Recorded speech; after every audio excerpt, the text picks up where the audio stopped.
Mapagpalang araw sa iyo, Sirsa. At sa lahat na manonood. Ako si Basti. Bago ko pa man simula ng aking karanasan, gusto ko lamang sabihin na hindi ko sinisiraan ang lugar at ang mga tao na naninirahan sa lugar na ito. Ang lugar na ito ay isa sa magandang destinasyon. Kapag ang tao ay mahilig sa kalikasan,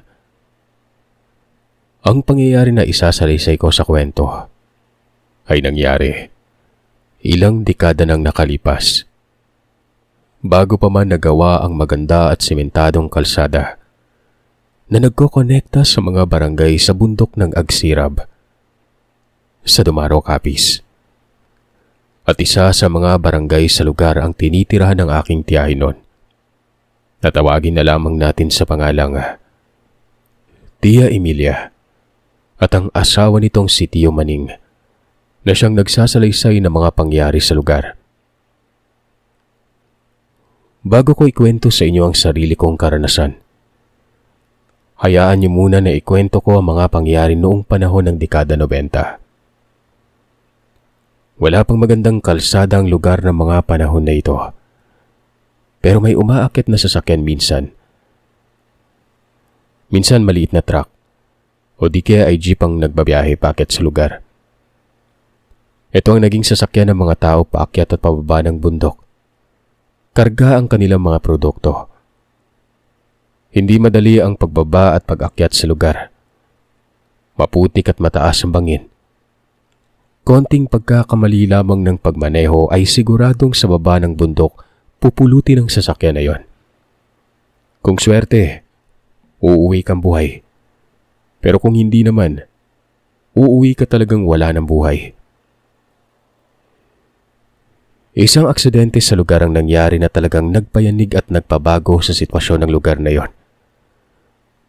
Buwan ng Hunyo noon, umakyat ang pampaserong jeep para kumuha ng mga produkto sa taas ng bundok. Iba't ibang uri ng gulay, prutas, manok at baboy ang karga ng jeep na ito pababa. Kasama pa roon ng mga negosyante na may-ari ng mga produktong karga ng jeep na yon. Karamihan sa mga negosyante at pasaherong sakay ng jeep, kababaihan. Nang nakarating na sila sa pababang parte ng bundok, parang nawala ng preno ang jeep na yon. Hindi na makontrol ng driver ang brake at ang preno. Nagsigawan ang lahat ng pasero. Ang iba ay sumisigaw na, "Ang likot nyo kasi. Huwag kayo malikot." Ang iba naman ay sumisigaw para humingi ng tulong. Pero tuloy-tuloy na sa pagtakbo ang jeep hanggang sa nahulog na ito ng tuluyan sa bangin. Umalingaw-ngaw ang boses ng mga kababaihan sa lugar. Pero walang may nakakarinig o nakatulong man lamang sa kanila. Masyadong liblib ang lugar kung saan nadisgrasya ang jeep na yon. Malabo rin na may dumaan pa sa lugar gawa ng hapon na nangyari ang aksidente. Yun na ang panghuling biyahe ng jeep mula sa lugar ng araw na yon. Kinabukasan, bago magbukang liwayway ay bumaba na ng bundok ang asawa ng tiyahin ko na si Tio Maning. Habang nakasakay sa kanyang kalabaw, napagpasya niyang doon na dumaan sa kalsada para madali sa kanya ang pagbaba sa bundok noon. Pero nang makarating siya sa lugar kung saan ang lugar na matarik at mabangin, napansin niya na may mga baling puno sa lugar. Dahil sa nakitang yon, bumaba siya ng kalabaw para tingnan kung ano ang nangyari sa paligid. Muntik pa siyang nahulog nang madulas siya sa pinagdaanan ng nahulog na jeep na yon. Mabuti na lamang at nakahawak siya sa isang puno ng Madre de Cacao. Napasigaw siya nang makita ng jeep na nasa baba ng napakataas na bangin. Nagkalat ng mga karga nito at naghahalo ang mga gulay, dugo at katawan ng mga tao. Nanginginig ang katawan ni Tio Maning sa kanyang nakita. Dahan-dahan siyang umakyat pabalik sa daan. Pagbalik niya, kahit na nanginginig pa ang katawan, ay bumaba ito papunta sa patag. Sa sobrang kaba sa kanyang nakita ay hindi niya napansin na hinihila niya pa rin ang kanyang kalabaw habang naglalakad sa mabatong kalsada na yon. Basa at puno pa ng putik ang kanyang damit. Hanggang sa may nakasalubong siyang iilang kalalakihan sa lugar. Tinawag siya ng mga ito at tinanong. Doon pa lamang bumalik ang kanyang ulirat. Hindi pa niya alam na mga rebelding tao na pala ang kanyang nakasalubong. Humingi siya ng tulong sa mga yon at sinabing may nahulog na jeep sa bangin. Maraming tao ang nakasakay sa jeep na yon. Karamihan pa sa mga sakay noon ay kahapon pa, mga kababaihan. Dahil sa narinig ng kalalakihan ay dali-dali naman silang pumunta sa lugar. Sinabihan rin siya ng mga ito na manghingi ng tulong sa iba pang residente sa lugar na yon. Tumangula lamang siya at muli, mabilis siyang naglakad. Hanggang sa makarating siya sa kampo ng mga sundalo. Muli siyang humingi ng tulong sa mga sundalo. Kagad namang pumunta ang isang hukbong sundalo sa lugar. Pero hindi niya sinabi na may 3 tao na siyang nakasalubong sa daan. Ang nangyari, nagpang-abot ang 3 rebelde at ang mga sundalo sa lugar. At kung sa anong dahilan, hindi naman nag-away ang 2 partido noon. Hindi maipintang kaba ni Tio Maning habang pinapanood ang mga ito na tulong-tulong sa pag-alis sa mga naaksidente. Ang pinakamasakit sa lahat, wala nang buhay kahit isa sa mga nakasakay sa jeep na yon. Ultimong yung driver ng sasakyan at konduktor, hindi nakaligtas. Nang matapos ng matanggal ang mga biktima sa bangin, biglang nawala na lamang ang 3 tao na unang hiningaan ni Tio Maning ng tulong. Natakot at tila ba naparaning si Tio nang hindi na makita ang 3 kaya kagad niyang sinabi sa isang sundalo na yung 3 tao na tumulong sa kanila sa pagtanggal sa mga bangkay na nahulog sa jeep nun. Mga rebelde na naging dahilan para magradyo ang mga sundalo sa kanilang kampo at siyang pagdating ng isang truck na kasamahan nila noon. Si Tio Maning naman ay pansamantalang dinala sa kampo ng mga sundalo. Dala-dala niya pa rin ang kanyang kaisa-isahang kalabaw nang dinala siya sa kampo ng mga yon. Nakiusap siya na doon ay ipalam sa kanyang pamilya sa bundok na ligtas siya at nasa maayos na kalagayan para maiwasang mag-alala noon ang buntis kong tiya. Mabuti na lamang at ginawa naman yun ng mga sundalo. At kagaya ng inaasahan, nagkaroon ng engkwentro sa panig ng mga rebelde at mga sundalo sa lugar na yon, kung saan mismo nangyari ang aksidente. Nanatili si Tio Maning sa loob ng kampo sa loob ng 1 linggo, hanggang sa nagbigay na ng pahintulot ang pamunuan ng kampo na pwede na itong umuwi sa bahay niya. Ang aksidente rin na yon ang naging dahilan kung bakit nahinto ang pag-akyat ng mga sasakyan sa lugar. Ang tanging ginawa na lamang ng mga residente para madala sa patag ang kanilang mga produkto ay kinakarga nila ito sa kangga na siyang hinihila ng kalabaw pababa at pataas ng bundok. Ganun pa man ay kailangang may 2 o 3 tao ang nakaalalay sa hayop para maayos ang pagbaba at pag-akyat nito sa lugar. Naging ganun kahirap ang transportasyon sa lugar sa loob ng mahabang panahon. Hanggang sa iba na ang umupo sa pwesto at namuno bilang mayor sa lokal na pamahalaan. Pinaayos at sinemento pa unti-unting kalsada hanggang sa nagkaroon na ng maayos na daan ng lugar ng Agsirab.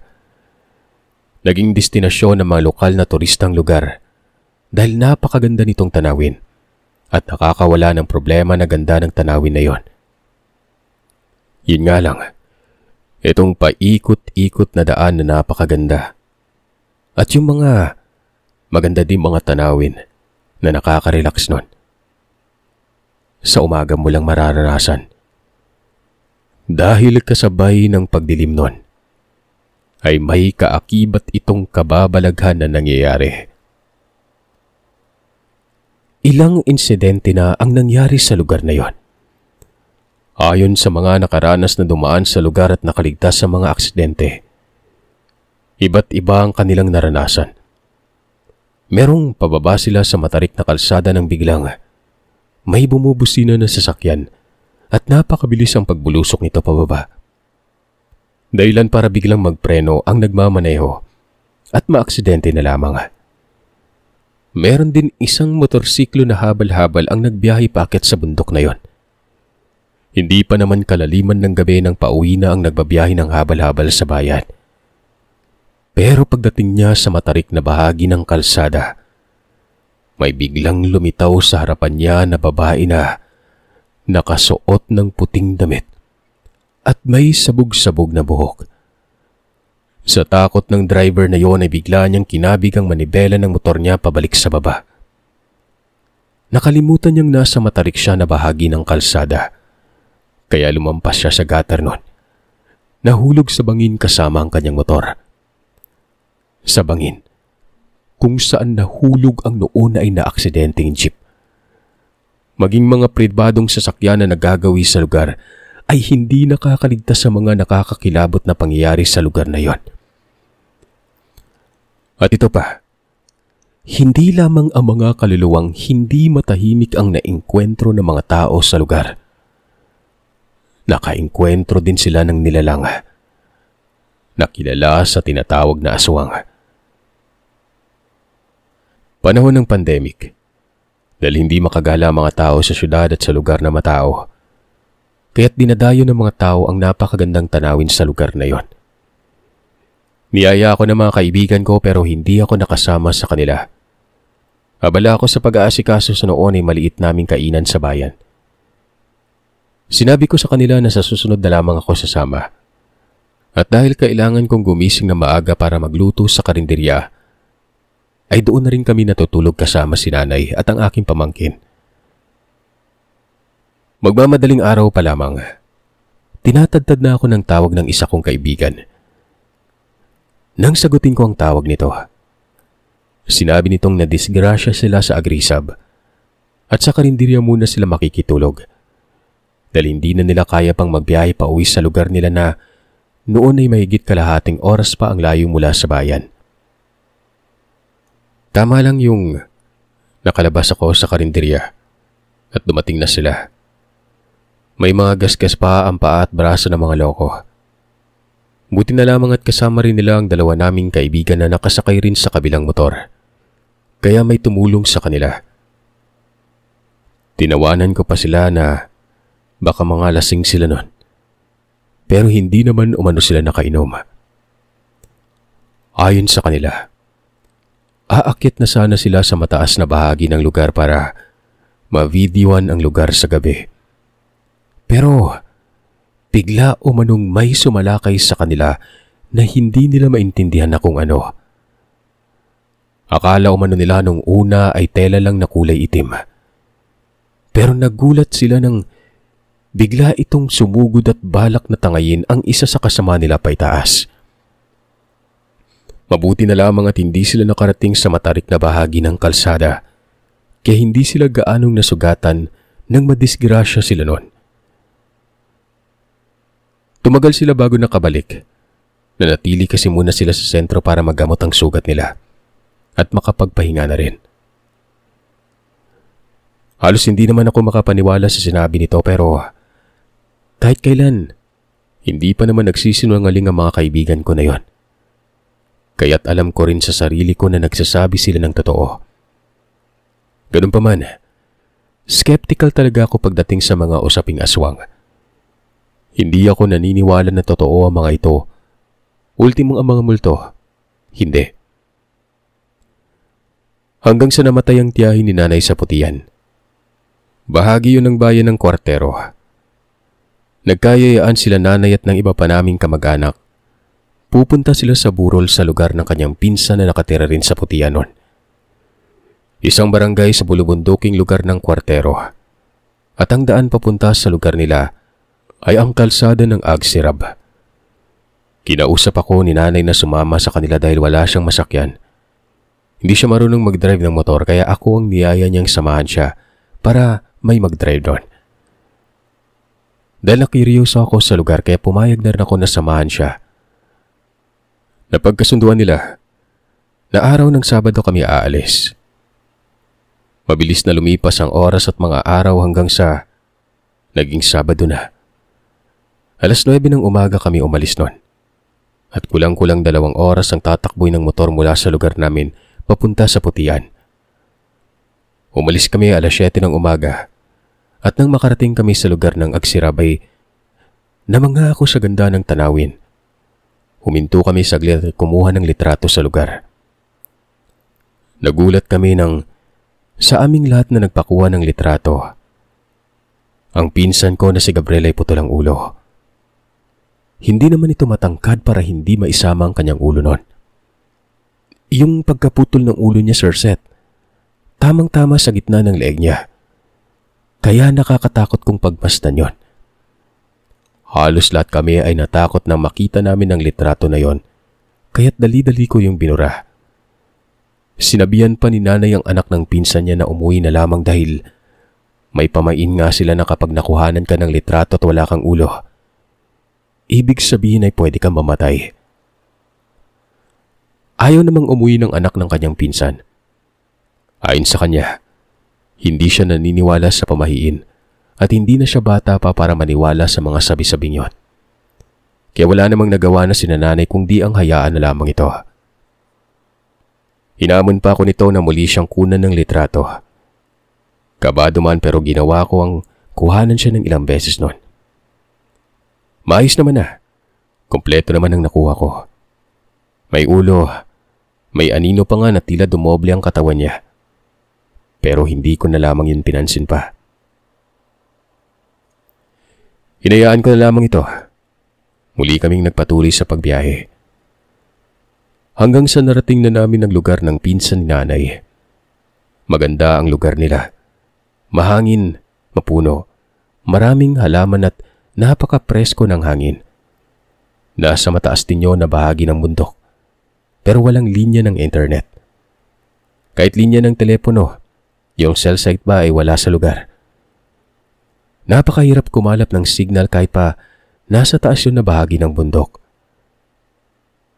Magpaganon pa man, nag-enjoy kami sa lugar. Napapalibutan ng niyog.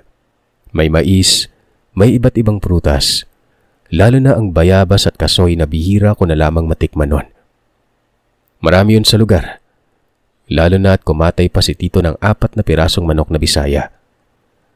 Ako yung pinaluto niya, kaya nilagyan ko yun ng munggo at ubad ng saging. Ang dalawa naman na binakol na siyang paborito naming lahat. Hindi na kami pinayagan ni nanay na uminom nun.